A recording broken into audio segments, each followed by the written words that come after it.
देश के सबसे पसंदीदा डिबेट शो यानी वाद विवाद के शो में मैं दीपक चौरसिया आपको सादर नमस्कार करता हूं, आपका अभिनंदन करता हूं, अपने तमाम पैनलिस्ट का और अपने तमाम दर्शकों का। आप जानते हैं देश की बहस इकलौता बहस का शो है जो अपने घर से दर्शकों को जोड़ता है और उन्हीं की राय के आधार पर डिबेट को आगे बढ़ाता है।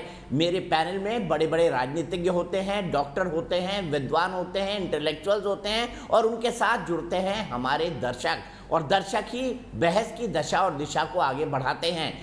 बहस का विषय क्या हो ये भी आप यानी हमारे दर्शक ही तय करते हैं और इसके लिए हम रोज सुबह आपको 3 सवाल देते हैं। आज के 3 सवाल क्या थे ग्राफिक्स के जरिए देख लेते हैं और आज आपने किस विषय को चुना है ये भी हम जान लेते हैं। आज का विषय बाबा रामदेव से जुड़ा हुआ है। सवाल ये है कि बाबा रामदेव और आईएमए के बीच संघर्ष क्यों, डॉक्टर और योग गुरु आमने सामने क्यों, ये हमारा सवाल था और इसे 75% लोगों ने वोट देकर देश की बहस का मुद्दा बनाना चाहा है। बाबा रामदेव ने कोरोनिल नाम की दवाई बनाई। उनका ये दावा है कि इससे कोरोना का शर्तिया इलाज होता है।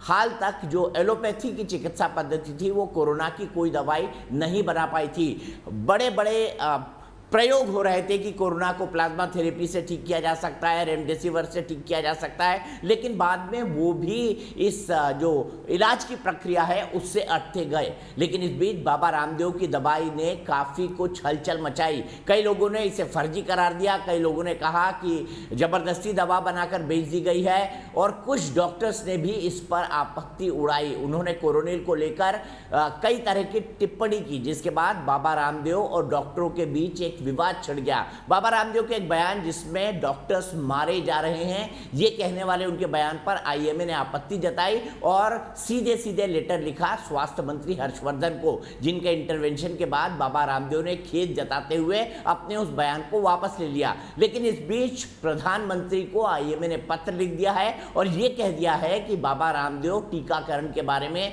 दुष्प्रचार कर रहे हैं, इसलिए उन पर देशद्रोह का केस चले। साथ ही साथ उत्तराखंड के आईएमए चैप्टर ने उनके ऊपर 1000 करोड़ के मानहानि का मुकदमा भी किया है। सवाल यह है ये विवाद क्या है, कैसे जन्मा और क्या बाबा रामदेव सही हैं या डॉक्टर? सुनते हैं एक बार।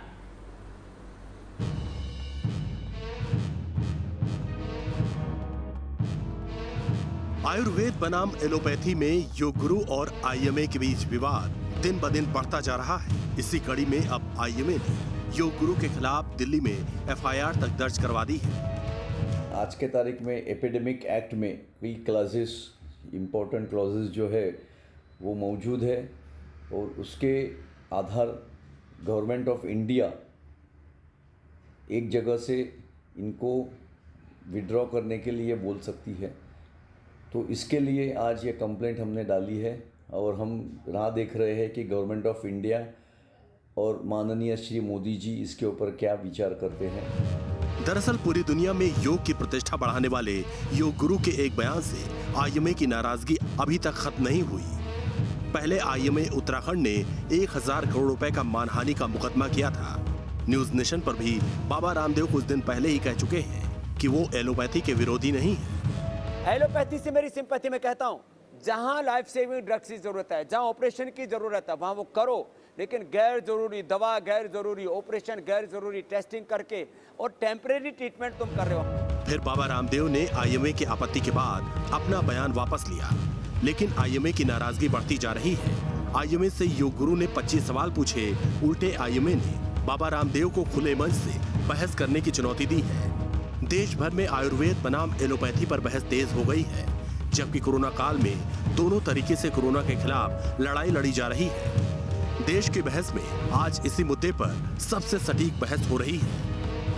तो इसी पर बात करने के लिए हमारे साथ आयुर्वेदाचार्यों, धर्म गुरुओं और साथ ही साथ डॉक्टर्स का एक बड़ा पैनल जुड़ चुका है। मेरे साथ डॉक्टर राजन शर्मा हैं जो कि पूर्व अध्यक्ष हैं इंडियन मेडिकल एसोसिएशन के।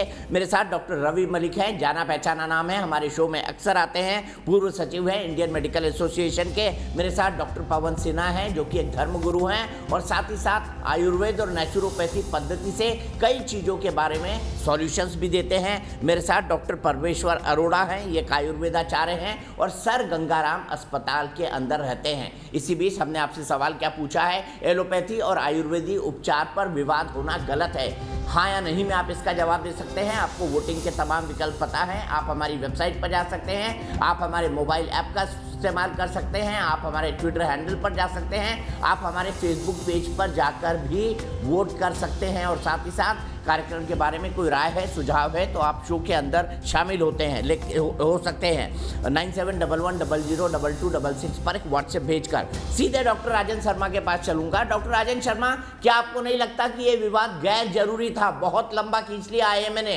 क्योंकि खेद तो जता दिया था डॉक्टर बाबा रामदेव ने इस पर हर्षवर्धन जी के इंटरवेंशन के बाद।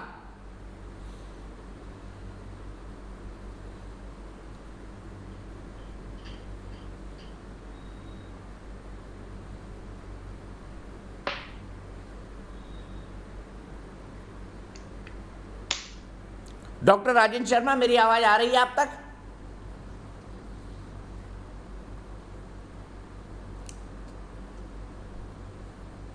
शायद वो मुझे सुन नहीं पा रहे हैं, उनका ध्यान कहीं और है। यही सवाल मैं डॉक्टर रवि मलिक से लेता हूं।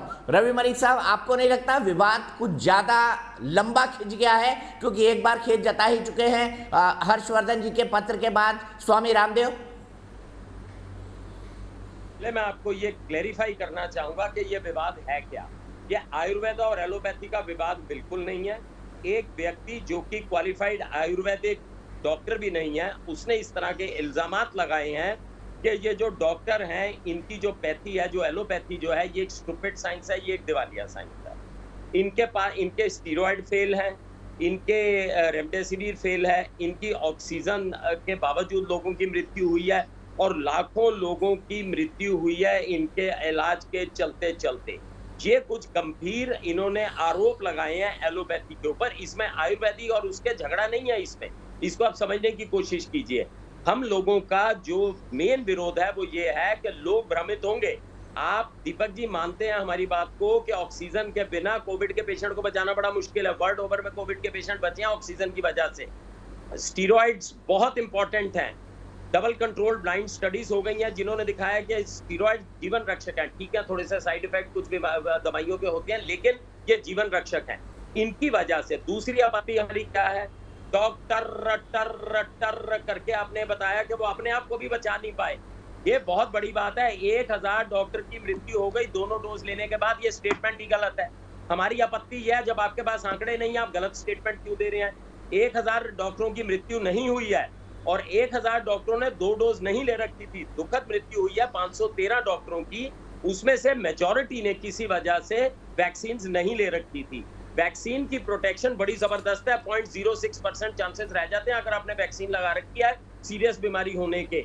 ये तथ्य सामने आ गया। वैक्सीन ही एक हमारे सामने विकल्प है। अगर आप ये मैसेज पब्लिक में देंगे तो क्या ये गलत मैसेज नहीं है? जो लोग भ्रमित नहीं होंगे? आपके भक्त लोग वैक्सीन से दूर नहीं भागेंगे क्या? कि डॉक्टर तो वैक्सीन लगाने के बाद में बच नहीं पाए हैं तो और पब्लिक तो क्या बच पाएगी?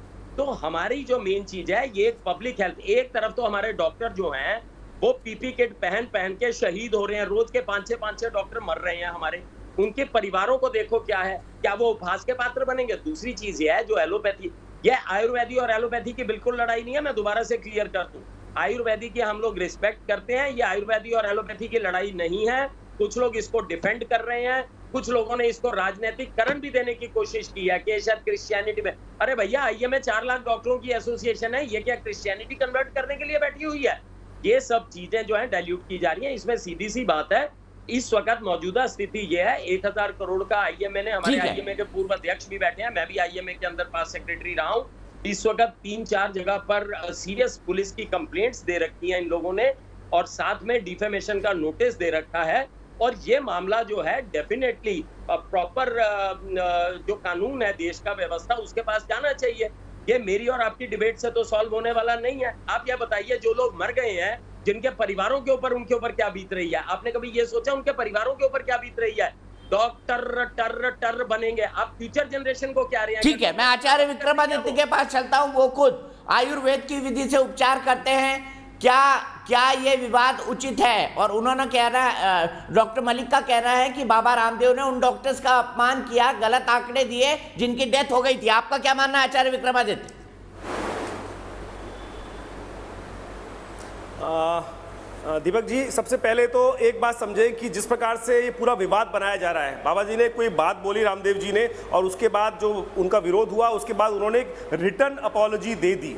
रिटर्न अपॉलॉजी देने के बाद मुझे लगता है विवाद शांत हो जाना चाहिए था। जो भी उन्होंने अपशब्द बोले उसके पूरी तरह से कोई भी उनका साथ नहीं देता, परंतु ये सारा विवाद और पूरे देश में जितने डॉक्टर्स ने काम किया, हम दिल से, बिल्कुल पूरा भारत, हर व्यक्ति पूरे दिल से उनका पूरा सम्मान करता है। डॉक्टर्स ने जिंदगी बताई, परंतु ये सारा विवाद है रामदेव जी की जो सेकंड जो लेटर है, उन्होंने 25 क्वेश्चन जो पूछे हैं उसके ऊपर। जिस प्रकार का माहौल जो बना है, ये उनका जवाब ना होने के कारण से ये पूरा विवाद आईएमए की तरफ से खड़ा किया जा रहा है। जिस प्रकार से ये कॉमर्शियल, जिस प्रकार से लूट लगातार हॉस्पिटल्स के द्वारा इस कोरोना काल में की गई, मुझे नहीं दिखाई देता कि किसी भी डॉक्टर ने, किसी भी पढ़े लिखे डॉक्टर ने सामने आकर उसका विरोध किया हो कि पिछले 1-1.5 साल में, जब से ये कोरोना शुरू हुआ 1 साल से, तब से 30-30 लाख, 40-40 लाख के बिल्स तैयार किए गए। मेरे पास लिस्ट है, मेरे पास लिस्ट है उन पेशेंट्स की जिनके हर रोज के 70-70 हजार रुपए के बिल रेज किए गए हैं। तब कोई डॉक्टर नहीं आता कि ये गलत है, गलत हो रहा है। जिस प्रकार से फार्मास्यूटिकल कंपनीज के लिए, देखिए कोरोना केवल हिंदुस्तान में नहीं है, पूरे विश्व में कोरोना का भयावह वातावरण है, वहां भी इलाज किए गए हैं, परंतु जो इलाज भारत में किया जा रहा है, जितना गरीब देश होने के कारण कितना ज्यादा बिल बनाया जा रहा है, इसका प्रत्यक्ष प्रमाण है। मेरे पास लिस्ट है। कोई कहे यहां पर बैठ के, बहुत सारे हमारे पढ़े लिखे डॉक्टर कहेंगे ऐसा कुछ नहीं होता। मैं लिस्ट दे देता हूं आपको कि 15 से लेकर 20 लाख, 25 लाख, 30 लाख रुपए तक के bill non ventilator, ICU non ventilator charges करके बिल में डिटेल्स लिख दी जाती है और पूरा का पूरा बिल बना के दे दिया जाता है। आज सवाल इस बात पर है कि आयुर्वेद को लगातार हाशिए पे खड़ा किया जाता है। एक पुरानी सेइंग है, मैं आपको बताता हूं कि एलोपैथिक डॉक्टर्स किस प्रकार से योग और आयुर्वेद को परेशान करते हैं। एक पुरानी सेइंग दीपक जी आपने भी सुना होगा कि yoga is a bread butter for the orthopaedic surgeon, orthopaedic doctor, कि टांग तुड़वा के आइए और हमारे पास, हम अपने आप योग करिए और टांग तुड़वा के आइए, हम आपका इलाज करेंगे। उसके बाद किस प्रकार का वातावरण बनाया जा रहा है। ये लगातार आयुर्वेद को हाशिए पर रखने का एक ऑर्गेनाइज वे में काम किया जा रहा है। दूसरा, इस वक्त आईएमए के जो चेयरमैन है, उनके लगातार क्रिश्चियनिटी को प्रमोट करने के जो बयान है, किस प्रकार से योग और आयुर्वेद के खिलाफ उनके बयान है, वो साफ साफ दिखाते हैं कि ऑर्गेनाइज कॉन्स्पिरेसी है। पूरा विश्व भारतीय आयुर्वेद को एक तरह से आगे बढ़ाने का काम कर रहा है। वो चाहते हैं कि हमारे जो प्रोडक्ट्स हैं उनके पेटेंट हो जाएं। अमेरिका में नीम, हल्दी, हमारी जितनी आयुर्वेदिक औषधि हैं उनको पेटेंट करने की होड़ लगी है। और यहां पर लगातार जिस प्रकार से फार्मास्यूटिकल कंपनीज और बहुत सारी जो मल्टीनेशनल्स हैं, उन लोगों ने, चाहे मैं कहूंगा टूथपेस्ट वाली कंपनीज है, चाहे कोई भी कंपनीज है, उन सब ने एक ऑर्गेनाइज में योग और आयुर्वेद को दबाने का काम किया है। क्योंकि बाबा रामदेव के योग प्रमोशन के बाद से, आयुर्वेद के प्रमोशन के बाद से इनकी सेल्स में भी फर्क पड़ रहा था और इनको यह बर्दाश्त नहीं हो रहा है कि लोग आयुर्वेद की महत्ता समझ रहे हैं। मैं रवि मलिक जी का सम्मान करता हूं, मेरे बहुत अच्छे मित्र हैं, लेकिन लोग आयुर्वेद की महत्ता समझ रहे हैं। मैं डॉक्टर रवि मलिक के पास जाऊंगा,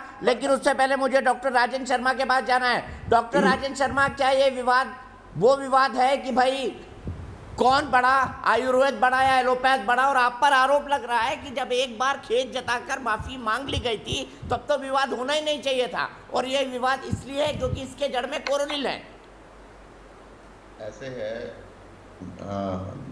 दीपक जी, पहली बात, योगी जी हैं, आचार्य जी हैं, आयुर्वेद आचार्य गंगाराम हॉस्पिटल में हैं, डॉक्टर पवन सिन्हा हैं, माननीय डॉक्टर रवि मलिक हैं, डॉक्टर DR राय हैं, ठीक है, हम हैं तो सारे भारतीय। अब ये आचार्य जी कहते हैं इनके पास, योग गुरु जी कह रहे हैं मेरे पास 40-40 लाख के बिल हैं। बिल्कुल ठीक है, ये कभी झूठ नहीं बोल सकते क्योंकि योगी हैं। योगी बनने के लिए बहुत ज़्यादा तप करना पड़ता है, बहुत ठीक बात है, परंतु ये शायद एक बात भूल रहे हैं, इन्होंने फार्मा इंडस्ट्री का, अब गुरुजी बोल तो लेने दो ना, पहले बोलने देते हो ना आप बोलने देते हो। आपकी बारी है, आपने पूरा बोला ना। फार्मास्यूटिकल इंडस्ट्री को आपको कोई नहीं टोक रहा डॉक्टर शर्मा। फार्मास्यूटिकल इंडस्ट्री को लाइसेंसिंग कौन देता है? भारत सरकार। योग, आयुर्वेद वो सबसे ज्यादा बढ़ावा किसने दिया? प्रधानमंत्री जी ने। ये तो प्रधानमंत्री जी का वो क्रेडिट भी ले रहे हैं। क्या आप मुझे बताएंगे, मैं इस पूरे पैनल और हाउस से पूछना चाहता हूं कि योग सिर्फ रामकृष्ण यादव ने किया है? क्या किसी को इतिहास नहीं पता? बिहार कर्मस्थली थी योग की। आचार्य धीरेन्द्र ब्रह्मचारी ने सबसे पहले योग का लेके आए, बताना शुरू किया और केंद्रीय विद्यालय में उनके अध्यापक अपॉइंट किए गए। आप मुझे एक बात बताइए, योगी बनने के लिए जो क्वालिफिकेशन होती है, और दूसरा योगाचार्य जी, ये व्यवसाय है कि नहीं है? ये एक दूसरी फार्मा इंडस्ट्री है कि नहीं है? मुझे ये बता दीजिए। लड़ाई हमारी काहे की है? अब ये गंगाराम से हमारे आयुर्वेदाचार्य बैठे हैं, ये वहां मॉडर्न मेडिसिन का सबसे बड़ा हॉस्पिटल है। सर आप कहाँ हैं? सर गंगाराम में है। सर आपकी कोई मॉडर्न मेडिसिन के डॉक्टर के साथ लड़ाई होती है? सर मैं आपसे पूछ रहा हूं सवाल, लड़ाई का मुद्दा खड़ा किया जाए। नहीं ठीक है, मैं उनके बाद भी जाऊंगा, लेकिन जवाब डॉक्टर पवन सिन्हा जी से ले लेते हैं। आपने इस बात का जवाब नहीं दिया कि अस्पतालों ने 40-40 लाख के बिल क्यों निकाले। क्या आईएमए की उसके प्रति कोई जिम्मेदारी नहीं थी डॉक्टर राजन शर्मा? सर जिम्मेदारी सरकार की है, रेमडेसिविर की, सबकी, हर एक जगह रेगुलेशन ऑफ हॉस्पिटल को जाके देखिए। IMA is a body of doctors, doctor की संस्था है, पर बिल में सीटी स्कैन के रेट फिक्स किए, दवाइयों के रेट फिक्स किए, किसने किए? आप तो जर्नलिस्ट हैं, शोध करते हैं, आपको पता है ना कि ये सारा भारत सरकार के हाथ में। किस राज्य में कितनी वैक्सीन? कोरोना से इलाज के भी रेट फिक्स हो जाने चाहिए थे, ऐसे बिल क्यों बने? सरकार ने किए, क्यों नहीं किए? और 40 लाख के बिल, 70% डॉक्टर जो छोटे शहरों में बैठा हुआ, आपको भी पता है, जो आईएमए के सदस्य है, उसको 70 लाख नहीं, जिस 70 लाख की ये बात करते हैं, वहां के इनके सारे नेता वहीं जाते हैं। 70 लाख का बिल किसी छोटे शहर में मुझे बना के दिखा दो। नेताओं से नहीं चार्ज किए जाते इतने पैसे डॉक्टर साहब, नेताओं से नहीं चार्ज किए जाते इतने पैसे। मुझे बताइए, तमाम हॉस्पिटल्स ने सारी इंश्योरेंस एजेंसीज के बिल पास नहीं किए। इंश्योरेंस के लोगों से साफ साफ कहा गया इमरजेंसी में जो जा रहा था कि भैया तुम्हारी पॉलिसी नहीं चलेगी, हम डायरेक्टली कैश में आप डील करेंगे।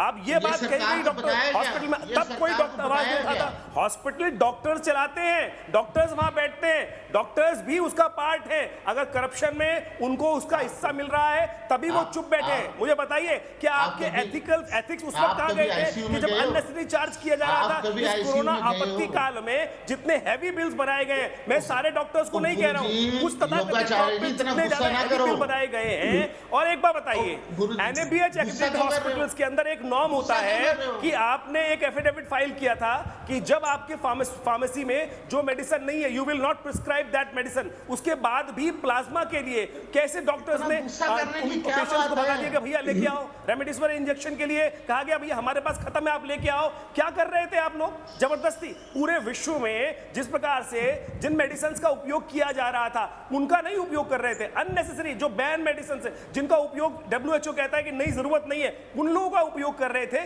केवल जो पेशेंट्स को हरास करने के लिए और उनसे पैसे की उगाई करने के लिए। किस दिल्ली के बड़े बड़े हॉस्पिटल्स में मैं आपको साफ साफ समझाता हूं, कोई भी प्राइवेट हॉस्पिटल कोई इंश्योरेंस पॉलिसी को नहीं ले रहा है, और साथ साथ कोई पैनल के डॉक्टर्स नहीं काम कर रहा है, पैनल भी उनको नहीं रहा है। इशू गंभीर है, हंसने लायक नहीं है। डॉक्टर राजन शर्मा, इशू गंभीर है, हंसने लायक नहीं है। उन्होंने भी एक पॉइंट उठाया जो उनके पास पहुंचा। मेरे को एक पॉइंट बोलने दीजिए। इन्होंने इतने भारी इल्जाम लगा दिए, तुम्हारे पास दवाइयां नहीं है, तुमने गलत दवाइयां दे दी। डॉक्टर मलिक, मैं आ रहा हूं आपके पास, पवन गुरुजी के पास जाके सीधे आपके पास आऊंगा।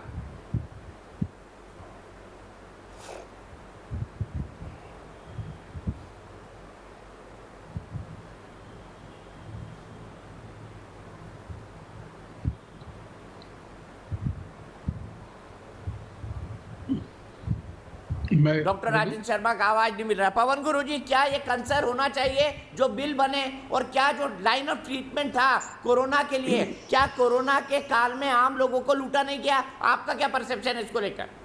बिल्कुल, बिल्कुल स्पष्ट है मेरा परसेप्शन। दोनों तरीके से बहुत बड़ी गलती हुई है। पहली चीज़ तो जिसे हम प्रोटोकॉल कहते हैं, इलाज के लिए एक सर्टेन प्रोटोकॉल होता है, उन प्रोटोकॉल्स को फॉलो नहीं किया गया।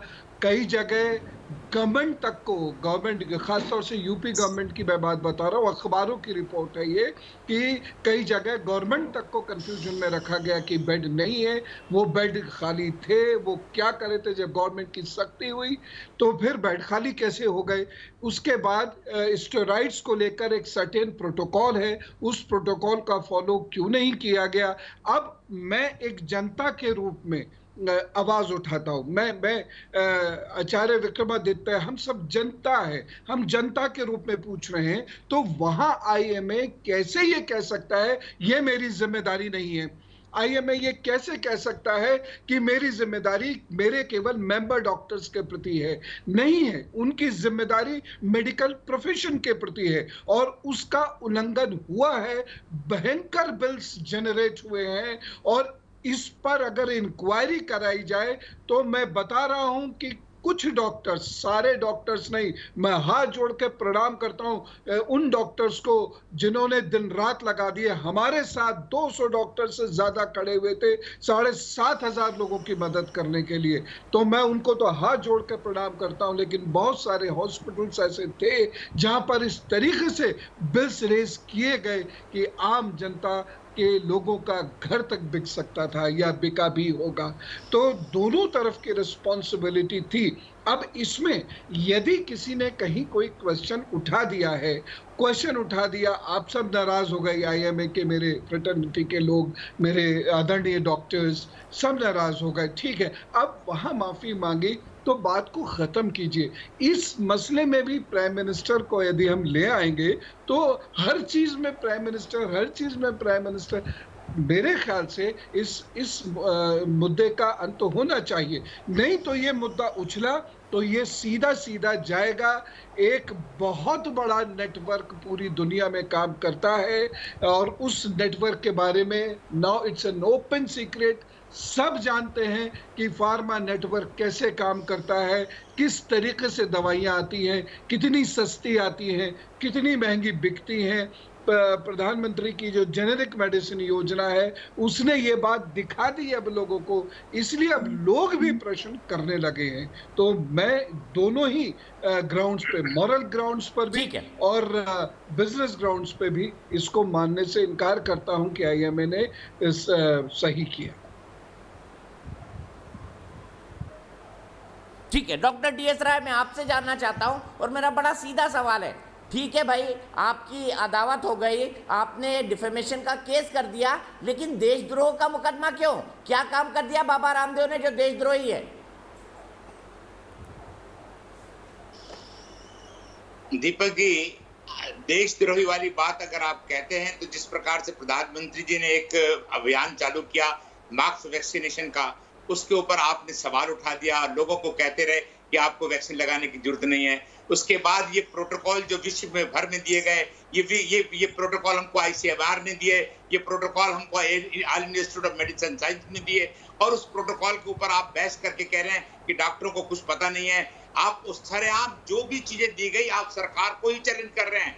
जो सरकार ने एक रूल्स रेगुलेशन, ये प्रोटोकॉल दिए, आप उसको चैलेंज करेंगे। अब जो वैक्सीनेशन का अभियान चल रहा है उसके ऊपर आप क्वेश्चन उठाएंगे, तो देशद्रोह की बात भी तो क्या है? देखिए, आप इस झगड़े को आप दूसरी तरफ ले जाने की कोशिश कर रहे हैं। मैं फिर कह रहा हूँ, ये बेकार की बातें हैं। बाबा रामदेव जी को अपनी चीजें बढ़ाने के लिए हमारी एलोपैथी के ऊपर बदनाम करने की कोशिश की गई है। और दूसरी बात कह दूं, हमने आयुर्वेद का हमेशा आदर किया है, क्योंकि ये 5,000 वर्ष पुरानी पद्धति है। कभी भी हमने आयुर्वेद के बारे में कुछ नहीं बोला है। हर डॉक्टर आज की तारीख में कोरोना के अंदर भी लिख रहा है कि भाई आप ब्रीदिंग एक्सरसाइज करते रहिए। हम ब्रीदिंग एक्सरसाइज खुद कहते हैं, वो किसको प्रमोट कर रहे हैं? लेकिन ये कहना कि डॉक्टर के पास डॉक्टर के पास इलाज ही नहीं है, उसके 1000 डॉक्टर मर गए, उसका ये कर गया, अगर वो ये नहीं कर सकते। आप इस वक्त पूरा विश्व इस एलोपैथी की वजह से, आज जो आप पेंडेमिक को हम बचा रहे हैं उसकी वजह से बच रहे हैं, और आप आज एक भ्रम फैला रहे हैं जनता के अंदर कि इन दवाइयों से आप नहीं बचने वाले। चलो मैं बाबा जी से ही पूछ लेता हूँ कि बाबा जी देखिए, पहली चीज तो मैं किसी को आक्षेप न करा के विक्रमादित्य जी बैठे हैं जो बहुत बहुत धर्माचार्य गुरुचार्य हैं, वो कभी भी सड़क के ऊपर आके इस प्रकार की योग की प्रदर्शन नहीं किया करते। He is a physical instructor, he is a physical instructor जो कि सरेआम 5-5 हजार आदमियों को कसरत कराता है। कोई भी वेदाचार्य, कोई भी आचार्य, कभी भी उसका एक पद्धति होती है उसको बैठ के वो सिखाने की। योग का मतलब होता है कि आपका भगवान के साथ डायरेक्ट फेमस हो रहा है तो इसमें गलत क्या है भाई? किस हिसाब से इमोरल या इलॉजिकल है मुझे बताइए ना डॉक्टर राय, किस हिसाब से इमोरल या इलॉजिकल है? ये कॉमर्शियलाइजेशन, योग का सार्वजनिक प्रदर्शन क्या गलत है? ये कॉमर्शियलाइजेशन है, मैं गलत नहीं कह रहा हूँ, ये कॉमर्शियलाइजेशन है। नहीं, अगर कमर्शियलाइजेशन है तो क्या गलत है? अगर आदमी को आरोग्य मिल रहा है और कमर्शियलाइजेशन है तो गलत क्या है? जागरूकता फैलाई है, समाज के अंदर जागरूकता फैलाई है, हम उनके आभारी हैं। हम आज भी कहते हैं कि लोगों को ये सिखाया, हम उसके आभारी हैं। डॉक्टर साहब, कहीं बुराई नहीं करते। क्रोसिन का ऐड टीवी पे आता है, क्यों आता है? डॉक्टर साहब, क्रोसिन का ऐड टीवी पे आना ठीक है क्या? डॉक्टर साहब जी, ये क्रोसिन का ऐड टीवी पे आता है, वो कमर्शियलाइजेशन नहीं है। डिस्प्रिन का ऐड टीवी पे आता है, वो कमर्शियलाइजेशन नहीं है। उसका तो आईएमए ने कभी विरोध नहीं किया। उसका विरोध क्यों नहीं किया आईएमए ने?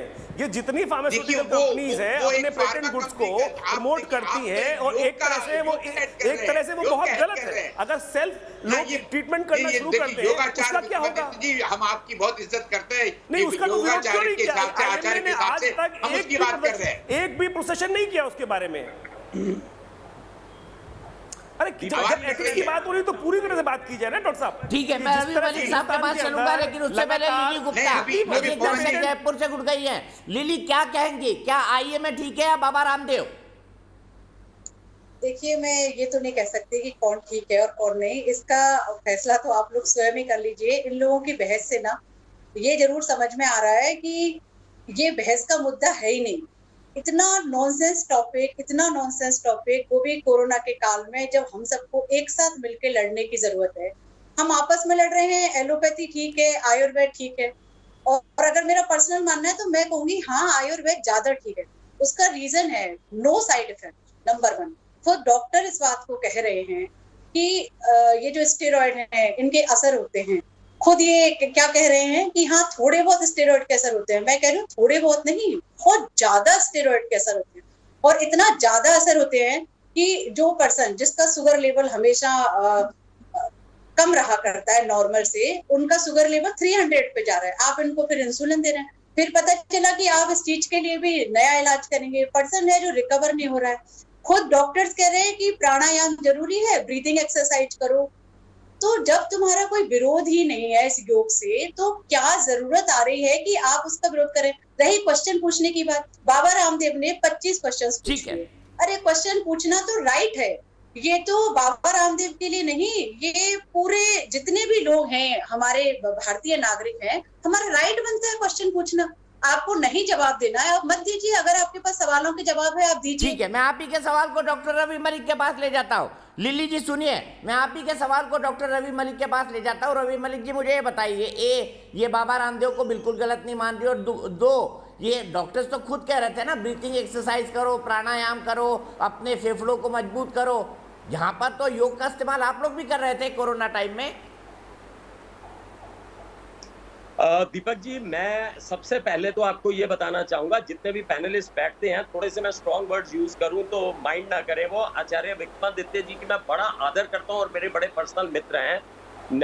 टेकिंग नथिंग पर्सनली, मैं आपको बताना चाहूंगा हमें ऑब्जेक्शन कहां पर है। अभी तक हमें यही नहीं पता चला ऑब्जेक्शन कहां पर है। ऑब्जेक्शन इस बात पे है कि गवर्नमेंट ने, हमारी हेल्थ मिनिस्ट्री ने, ICMR ने और एम्स ने प्रोटोकॉल निकाल के डॉक्टरों को दी। ये डॉक्टर DR राय की प्रोटोकॉल नहीं है, डॉक्टर रवि मलिक की प्रोटोकॉल नहीं है। This protocol has been handed over to us by the government of India. उन्होंने हमें प्रोटोकॉल दी कि आप स्टीरॉइड्स दीजिए, एंटीबायोटिक्स दीजिए, और वो प्रोटोकॉल है, मैं आपको प्रोटोकॉल पूरी बता दूंगा। बड़ी सिंपल सी प्रोटोकॉल है, उसमें उन्होंने रेमडेसिविर लिखी हुई है। ये मैं बताना चाहूंगा क्योंकि हमारे जो पैनलिस्ट बैठे हैं उन्हें नहीं मालूम है। ये अभी 2-3 जब बाबा रामदेव ने ये स्टेटमेंट दिया है, हमारे पास में प्रोटोकॉल है, रेमडेसिविर भी है, उसमें स्टीरॉइड भी है, और उसमें एंटीबायोटिक भी हैं। इन सबके प्रोटोकॉल डॉक्टर साहब कब किस लेवल पे देने की बात की गई है, किस लेवल पे देने की बात की गई है, कब देने की बात की गई है? प्राइमरी लेवल पर, मॉडरेट लेवल पे देने की बात की गई है, लेकिन मॉडरेट लेवल के बाद क्या करेंगे आप? मॉडरेट लेवल के बाद भी आप दिए जा रहे हैं, उसको जबरदस्ती दिए जा रहे हैं। मॉडरेट लेवल पे, बिगनिंग लेवल पे आप रेमडेसिविर दे सकते हैं, उसके रिजल्ट अच्छे आएंगे। डॉक्टर तो हम समझ नहीं पाएंगे इस डिबेट को, समझ नहीं पाएंगे। कह रहे हैं, अब मैं आपको ये बता रहा हूँ कि ये प्रोटोकॉल भी सरकार ने हमारे, आप प्लाज्मा थेरेपी स्टार्टिंग लेवल पे दे सकते हैं, बट बियॉन्ड दैट वो उसका कोई यूज ही नहीं है। सुन लीजिए प्लीज, आचार्य जी सुन लीजिए, आपके पास लोग यूज कर रहे हैं, उसका विरोध कर रहे हैं हम नहीं गलत। अब मैं बोलता हूँ, मैं बताता हूँ, जो मैं बता रहा हूँ वो सब समझ के सुनिए तो सही। हमारी प्रोटोकॉल दीपक जी दे रखी है जिसमें स्टीरॉइड है, आज भी उसमें स्टीरॉइड लिखे हुए हैं। आज भी सरकार की प्रोटोकॉल में स्टीरॉइड लिख रखे हैं। आज भी सरकार की प्रोटोकॉल में बुखार से उतारने वाली दवाई लिखी हुई है पैरासिटामोल। आज भी सरकार की प्रोटोकॉल में एंटीबायोटिक लिखे हुए हैं। और एक व्यक्ति कहता है कि स्टीरॉइड फेल है, एक व्यक्ति कहता है एंटीबायोटिक मुझे बीमार होगा एक व्यक्ति कहता है आज भी उस प्रोटोकॉल में ऑक्सीजन लिखी हुई है, लेकिन एक व्यक्ति इस धरती के ऊपर है जो आके कहता है ये सब फेल है। विरोध कौन कर रहा है? क्या ये सरकार के कोई विरोध नहीं कर रहा है, क्या ये एपिडेमिक एक्ट के अंदर ये व्यक्ति उसका तो विरोध करेंगे साहब। विशेष है, क्या ये व्यक्ति जो है सरकार के खिलाफ नहीं जा रहा है? एपिडेमिक एक्ट क्या कहता है कि आप किसी को भ्रम नहीं फैलाएंगे? क्या ये व्यक्ति भ्रम नहीं फैला रहा? स्टीरॉइड फेल है, सरकार कहती है स्टीरॉइड दो, डॉक्टर्स कहां जाएं? बाबा रामदेव कहते हैं स्टीरॉइड फेल है, सरकार कहती है पैरासिटामोल दो, फांसी पे चढ़ाएंगे। मुझे बताइए फांसी पे चढ़ा देंगे क्या? एक उन्होंने एक रामदेव जी ने गलत बात बोली, मुझे ये बताइए कि डॉक्टर कहां पर जाए? मांगी, उसके बाद क्या हम इंटरनेशनली भी यूएसए में, यूके में उपहास के पात्र बन चुके हैं। इस वक्त हम यूएसए, यूके जहां पे एलोपैथी मेडिसिन मानी जाती है, वो भी हैरान है कि एक व्यक्ति है हिंदुस्तान में जो कह रहे हैं कि स्टीरॉइड नहीं देने चाहिए। मैं आप दोनों को रोकता हूं। है आचार्य विक्रमादित्य रिक्वेस्ट बीच में ना बोले, सबको वक्त मिलेगा। मैं डिबेट में सबको वक्त देता हूं। सीधे मैं डॉक्टर परमेश्वर राय के पास चलता हूं। परमेश्वर राय साहब, आप गंगाराम हॉस्पिटल में काम करते हैं, आप एक अनोखे ब्रिज में काम करते हैं आयुर्वेद और एलोपैथिक के। क्या आप इस विवाद को गैर जरूरी मानते हैं? देखिए दीपक जी, आपने बहुत देर बाद मुझे बोलने का मौका दिया, लेकिन पहले ये क्लियर कर देता हूँ कि अब मैं पिछले 6 महीने से गंगाराम में नहीं हूँ। मैंने 15 साल अपने गंगाराम में प्रैक्टिस की एज ए कंसल्टेंट आयुर्वेद। अब मैं आपको कुछ फैक्ट बताना चाहूंगा कि एक वर्ड होता है सुपीरियरिटी। ये जो हमारे एलोपैथिक डॉक्टर हैं या हमारी जो आईएमए संस्था है, ये इस सुपीरियरिटी कॉम्प्लेक्स जो एक कहना चाहिए कि उस फिनोमिनन से इतने ग्रसित हैं कि इनको बिल्कुल नागवार गुजरता है। इनसे कोई सवाल पूछ ले, अगर इनसे सवाल नहीं पूछ सकते, ये बिल्कुल कड़वा सच है कि इनसे सवाल पूछना इनको इतना नागवार गुजरा कि इन्होंने पूरे भारत में जो है तहलका मचा कर रख दिया। और सच बात यह है, कड़वी बात यह है कि ये आयुर्वेद को दोयम दर्जे का मानते हैं, इसमें कोई शक नहीं है, इसमें कोई भी हेजिटेशन नहीं है मुझे बोलने में। और दूसरा, ये सरकारों को भी इतना कंफ्यूज करते हैं कि ये जो प्रोटोकॉल जो बनाते हैं, ये मंत्री थोड़ी बनाता है, ये कोई सीएम थोड़ी बनाते हैं, ये पीएम थोड़ी बनाते हैं। इन्हीं अंग्रेजी डॉक्टर्स की राय से जो ये बनता है और इनके प्रोटोकॉल में इतनी कमियां हैं। मैं आज इस खुले मंच से बताना चाहता हूं कि इनके प्रोटोकॉल के कारण लाखों जाने गई, इनके प्रोटोकॉल के कारण करोड़ों लोगों को साइड इफेक्ट हुआ। अगर आयुर्वेद को आगे बढ़ा करके ये इस महामारी से भिड़ने में आयुर्वेद को पहली और दूसरी स्टेज में रखे,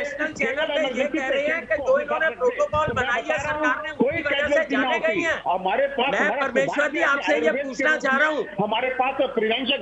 देखिए मलिक साहब, मैं बोला नहीं बीच में, पिछले 20-25 मिनट से मैं शांत बैठा था। डॉक्टर मलिक प्लीज, मेरा हाथ जोड़ के रिक्वेस्ट है, आप सुनिए। ये प्रोटोकॉल कोई मंत्री नहीं बनाता, कोई प्राइम मिनिस्टर नहीं बनाता। आप लोगों को आगे करके आप लोग उनको जो भी सजेशन देते हैं उसके आधार पे आपको इज्जत दे करके उसको साइन कर देते हैं। आप लोगों ने मिसगाइड किया, सरकारों को मिसगाइड किया, पूरे देश को मिसगाइड किया, ये प्रोटोकॉल गलत बनाया। और आप बात करते हैं एविडेंस बेस्ड, सरकार की प्रोटोकॉल गलत है। मलिक साहब बीच में बोलिए, मलिक साहब एक मिनट सुन लीजिए प्लीज। आप कहते हैं कि आयुर्वेद में एविडेंस नहीं है, आपके एविडेंस क्या है? हमारी जो साइंस है वो आज तक अकाट्य है। आयुर्वेद को पिछले 5000 साल में एक जगह भी ये नहीं कहा गया कि आयुर्वेद में ये लिखा है, ये गलत निकला। और आपने हाइड्रोक्सीक्लोरोक्विन फर्स्ट वेव में इंट्रोड्यूस की, ड्रग ऑफ चॉइस बना दी, अमेरिका तक ने इंपोर्ट किया, बाद में वो कहां गायब हो गई पता नहीं। आपको पता है कितने लाख लोगों को हाइड्रोक्सीक्लोरोक्विन से नुकसान पहुंचा है। फिर आपने इस वेव में आइवरमेक्टिन दिया, वर्ल्ड हेल्थ ऑर्गेनाइजेशन कह रहा है आइवरमेक्टिन मत दीजिए, लेकिन आप देते रहे। आपने फर्स्ट वीक में लोगों को 4 बार क्रोसिन खिलाई। बॉडी का अपना सेल्फ मैकेनिज्म है हीट जनरेट करके वायरस को खत्म करना। आपने बॉडी में वायरल लोड बढ़ाया, आपने देखा क्यों उनको हॉस्पिटलाइजेशन की जरूरत पड़ी, क्यों उनको ऑक्सीजन की जरूरत पड़ी, केवल फर्स्ट वीक में आपके गलत प्रोटोकॉल के कारण। जो डॉक्टर्स ने सरकार को कहा, सरकार डॉक्टर नहीं होती, तो आपको ये एक्सेप्ट करना पड़ेगा। ना आपके मेडिसिन एविडेंस भेज जाए, ना आपके रिसर्च एविडेंस भेज जाए, केवल और केवल सुपीरियरिटी कॉम्प्लेक्स से ग्रसित आप लोग हैं। आयुर्वेद को 2 दर्जे का कहते हैं, और अगर आयुर्वेद में जड़ मजबूत ना होती, घर घर में आयुर्वेद ना पहुंचा होता, जन जन के पास आयुर्वेद ना होता, तो आयुर्वेद के अस्तित्व को आप खत्म करने में 1 सेकंड ना लगाते।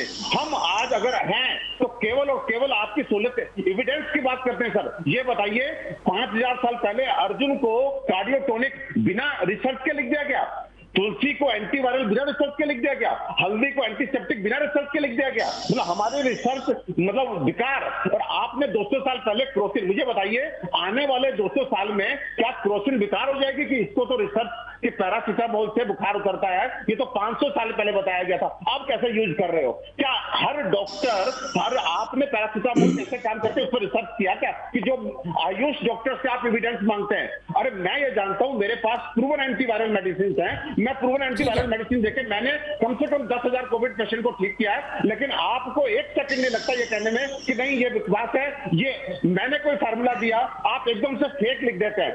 आप एबीसीडी आयुर्वेद की नहीं जानते, आपको किसने राइट दिया कि आप मेरे बताए हुए नुस्खों पे ये कहें कि नहीं ये फेक है? मलिक साहब देखिए दीपक जी, मैं इसमें डॉक्टर अरोड़ा 1 मिनट के लिए रुक के मैं आपको डॉक्टर राजन शर्मा के पास ले जाना चाहता हूं। डॉक्टर राजन शर्मा, आप लगातार हंस रहे हैं और मुझे ऐसा लग रहा है उनका आरोप सही है कि आप सुपीरियरिटी कॉम्प्लेक्स से ग्रसित हैं। मेरे को आपकी बात नहीं समझ कि आप जान लीजिए कोई आप लोग एक बात पे भी टिक नहीं पाएंगे। मैं फिर कह रहा हूँ, बाबा ने अब शब्द बोले। डॉक्टर शर्मा मेरी बात का जवाब, किसी भी विज्ञान को अब जब सोनी पूछ नहीं रहा क्या जवाब? यही लोगों को भ्रमित करना है, इसी चीज पे हम लोगों को ऑब्जेक्शन है। Doctor TR. राय और डॉक्टर राजन, आपका क्या विचार है इसके ऊपर? आज नेशनल डॉक्टर अरोड़ा 1 मिनट रुक जाइए, रवि मलिक 1 मिनट रुक जाइए, मैं डॉक्टर शर्मा के पास जा रहा हूँ। डॉक्टर शर्मा बताइए, उनका आरोप है डॉक्टर अरोड़ा का कि आप सुपीरियरिटी कॉम्प्लेक्स से ग्रसित है, क्या ये में है? ऐसे लोगों की जाने गई है, मस्तक में इतना घर कर गया कि आपको एक उंगली आपके ऊपर उठाई और आप जो है इतना परेशान हो गए। एक आदमी ने जनाब उंगली कौन उठा रहा है? देश का नाम मुझे ये बताइए, हम जवाब उस व्यक्ति को नहीं देंगे जो डॉक्टर ही नहीं। राजन शर्मा जी तो सुन नहीं रहे हैं, उनका इंटरेस्ट रहा नहीं डिबेट में। अब एक क्वेश्चन मेरा है, उनको लग रहा है पैनल से ऊपर है। कोई बात नहीं, मैं इस सवाल को डॉक्टर राय के पास ले जाता हूँ। डॉक्टर राय बताइए, आप पर आरोप लगा कि आप सब लोग सुपीरियरिटी कॉम्प्लेक्स से ग्रसित है, क्या ये में है? मैं परमेश्वर राय जी की बात से बिल्कुल सहमत नहीं। दीपक जी, मैं परमेश्वर राय की बात से बिल्कुल सहमत नहीं हूं। मैं ये कहने को तैयार हूं कि हम आयुर्वेदिक की हमेशा इज्जत करते हैं, हम उनकी इज्जत करते रहेंगे, लेकिन हम सुपीरियरिटी कॉम्प्लेक्स में नहीं है, बल्कि ये इंफीरियरिटी कॉम्प्लेक्स के अंदर जीते हैं। ये आज की तारीख में सुप्रीम कोर्ट में इन लोगों ने केस कर रखा है कि हमको एलोपैथिक मेडिसिन लिखने की इजाजत दी जाए। अगर आपको अपनी दवाई पे इतना विश्वास है तो काय को एलोपैथिक दवाई के पीछे भाग रहे हो? आप अपना कीजिए। हमारा सिर्फ कहना यह कि जो व्यक्ति जिस सिस्टम के अंदर क्वालिफाइड है उसके अंदर स्ट्रिक्ट करे। आप लोगों ने बार बार कोर्ट के अंदर केस में जाके बार बार कोर्ट में जाके, और रात सवाल सुन लीजिए, परमेश्वर जी सुन लीजिए, आपको मैं बता दूं, क्लिनिकल एस्टेब्लिशमेंट के अंदर मैं इलेक्टेड आदमी हूँ सेंट्रल गवर्नमेंट के अंदर, उसके अंदर प्रोटोकॉल बनाने में हमने आयुर्वेदिक वालों को बिठाया, आयुर्वेदिक वालों ने अपने ट्रीटमेंट की, उन्होंने अपने प्रोटोकॉल बनाए, एलोपैथी वाले ने अपने प्रोटोकॉल बनाए। हम अपने प्रोटोकॉल नहीं बनाते, हमने इज्जत दी, आयुर्वेदिक को बुला के होम्योपैथी को बुलाया, तब प्रोटोकॉल बनाए गए हैं। ये किसी डॉक्टर के प्रोटोकॉल नहीं है, एक्सपर्ट बॉडी के प्रोटोकॉल है। लेकिन आप ये मत कहिए कि हम एक कॉम्प्लेक्स के अंदर है, कॉम्प्लेक्स नहीं है।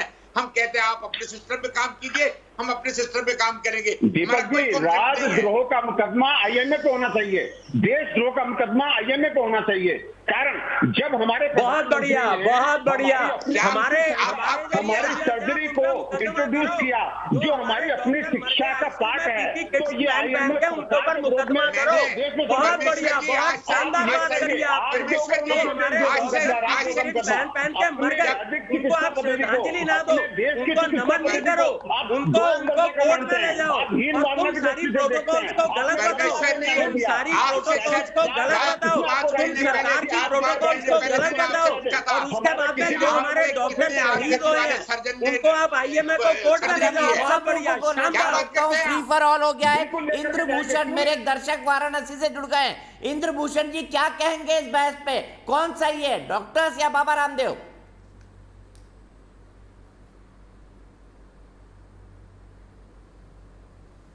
मेरा निवेदन भी होगा कि मुझे अपने सारे लोगों का बातें मैंने सुना इससे, और मैं चाहूंगा कि मैं जब बोलूं तो मुझे भी बात लोग सुने।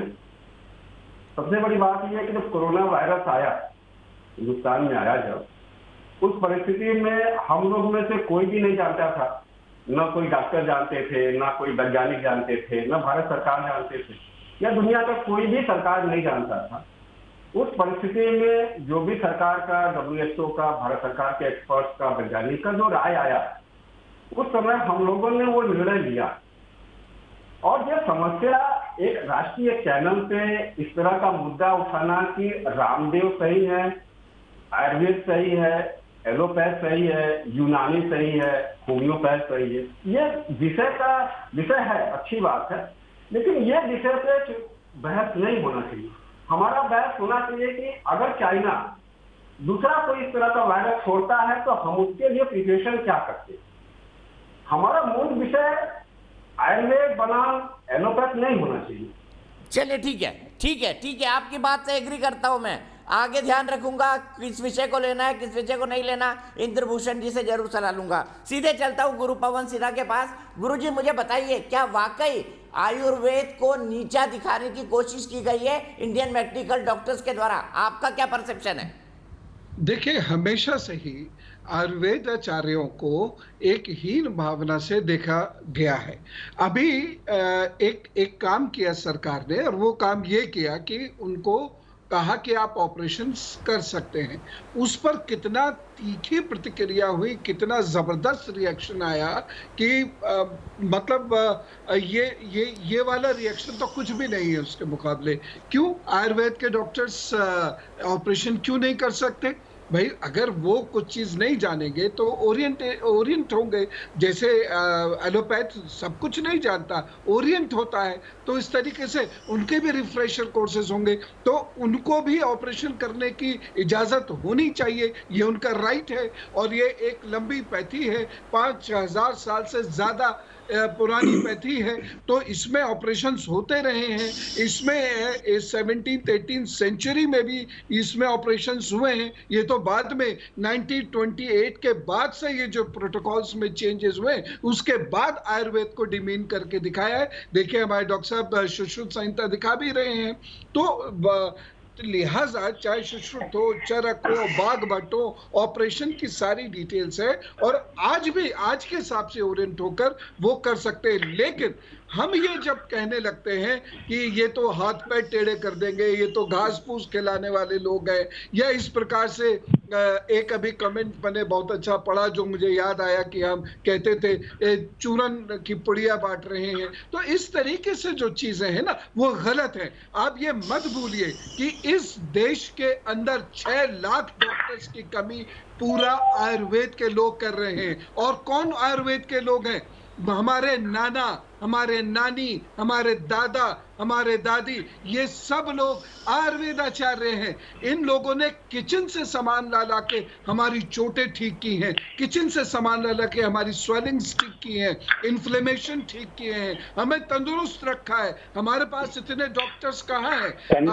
दीपक जी, क्या 200 साल पहले लोग नहीं थे या चोट नहीं लगती थी या हाथ नहीं करते थे, युद्ध हुआ करते थे। आप देखते हैं हमारा इतना गौरवशाली इतिहास है, हमारी सुश्रुत संहिता में ऐसे ऐसे वर्णरोपक कैसे घाव को एक दिन में भर सकते हैं, कैसे हड्डियों को जोड़ा जाता है, कैसे स्किन की 7 लेयर को आप सेपरेट कर सकते हैं। आज भी जो एक तरह से गंभीरता और जो डेप्थ इस सुश्रुत संहिता में है, मॉडर्न के डॉक्टर्स आज तक उसको अटेंड नहीं कर पाए हैं।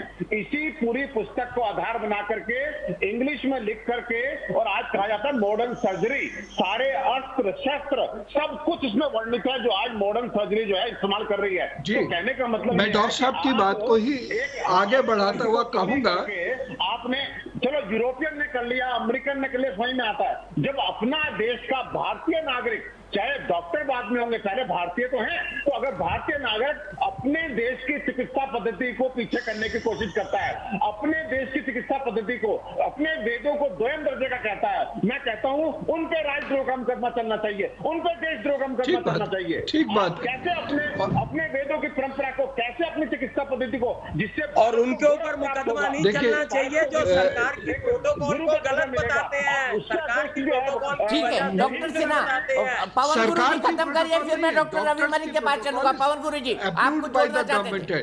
सरकार की, और उससे देशद्रोह नहीं होता। सरकार को अगर कोई गलत कह भी रहा है उससे देशद्रोह नहीं होता। डॉक्टर राजन साहब कैसी बात कर रहे हैं? ऐसे तो हम लोग यस मैन बन के रह जाएंगे, रोबोट्स बन के रह जाएंगे, कुछ भी पढ़ने लिखने का फिर फायदा ही क्या। मेरे विचार से ये देशद्रोह का केस नहीं हो सकता, किसी भी हालत में नहीं हो सकता। सर मैं एक बार कुछ बोल लूं, आपका मैंने सबका सुना, मैं बताइए डॉक्टर राजन शर्मा, कैसे देशद्रोह का केस है, बताइए। नहीं देखो वो तो मैं वकील नहीं हूं, देखिए लेकिन केस होगा ये कह रहे हैं। आप आईएमए के रिप्रेजेंटेटिव हैं डॉक्टर शर्मा जी, आप आईएमए के, अरे बोलने दीजिए ना शर्मा जी को, बोलने दीजिए। पल्ला नहीं झाड़ सकते ना, आप पल्ला नहीं झाड़ सकते। शर्मा जी भी आए हैं हमारे यहाँ पे, उनको भी बोलने दीजिए। प्रॉब्लम पता क्या है, आपको बताना समस्या क्या है, आप लोग बोलने नहीं देते हो ना, आपके बाबा जी ने बोलेंगे। किस ग्राउंड पे आपने देशद्रोह का मुकदमा जो है उसकी मांग की है, आप बताइए ना, देश को बताइए, पूरे देश को बताइए किस ग्राउंड पे आप देशद्रोह का मुकदमा जो है दायर कर रहे हैं, बताइए। दीपक परमेश्वर अरोड़ा जी जवाब ले लेते हैं, डॉक्टर शर्मा जवाब दे रहे हैं। डॉक्टर शर्मा जी बताइए कैसे देशद्रोह का मुकदमा बनता है? इधर अगर सिर्फ डॉक्टर शर्मा की आवाज। अगर ये बोलने नहीं देंगे तो कोई फायदा कोई नहीं। मैं इतनी देर से बड़े आराम से शांति से सुन रहा हूं और मेरे को हंसता देख के ओ योगाचार्य जी भी हंसने लग गए हैं, पवन जी भी हंस रहे हैं, ये गंगाराम वाले जरा ज्यादा गुस्से में हैं। कोई बात नहीं, ठीक है। शुश्रूषा जी की इन्होंने ग्रंथ दिखाया, मैंने पढ़ा, उसमें एक सर्जरी है एक्सप्लोरेटरी लेप्रोटमी, शायद समझ ना पाए।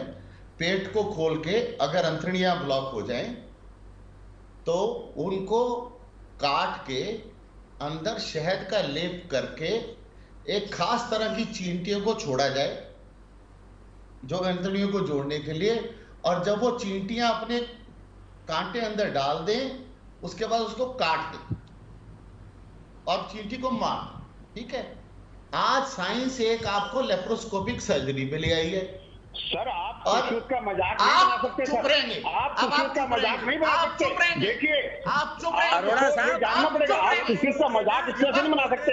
उन परिस्थितियों में आज से 5000 साल पहले जब लोगों को खाना खाने की अकल नहीं थी, घर में सब्जी कैसे बने, ये सब्जी बनाना घर में आयुर्वेद ने सिखाया। आपको पानी गर्म कैसे करना है, किस मुंह में, किस दिशा में मुंह करके जो आपको पेशाब करना चाहिए, किस दिशा में मुंह करके आपको जो है पोटी करनी चाहिए, ये हमारा जीवन का विज्ञान आयुर्वेद आपको सिखाया है। आप अपने शादी करना भी आयुर्वेद ने सिखाया। सोचिए उस समय जब हमारे पास साधन नहीं थे, मुझे एक बात बताओ, के अभाव में भी वो सर्जरी करते थे। मुझे एक बात बताओ, आप उन चीजों को लाइए तो वो इंटरव्यू आप समझ रहे हैं, प्लास्टिक सर्जरी होती थी। दीपक जी इनको चुप कराइए, इस तरह से डिबेट आप सुश्रुत का मजाक बनाए हमारे। डॉक्टर शर्मा अपनी बात रख लें। डॉक्टर अरोड़ा प्लीज बीच में मत बोलिए, उनको कहने दीजिए अपनी बात। Doctor Sharma please. You are a mute spectator now, let me speak.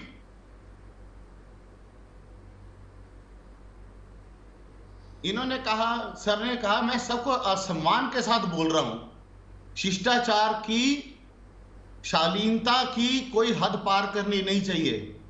आप ऐनक डाल के बैठे हो महाराज, कौन से आयुर्वेदिक डॉक्टर के पास जाके ये ऐनक बनवा के लेके आए हो?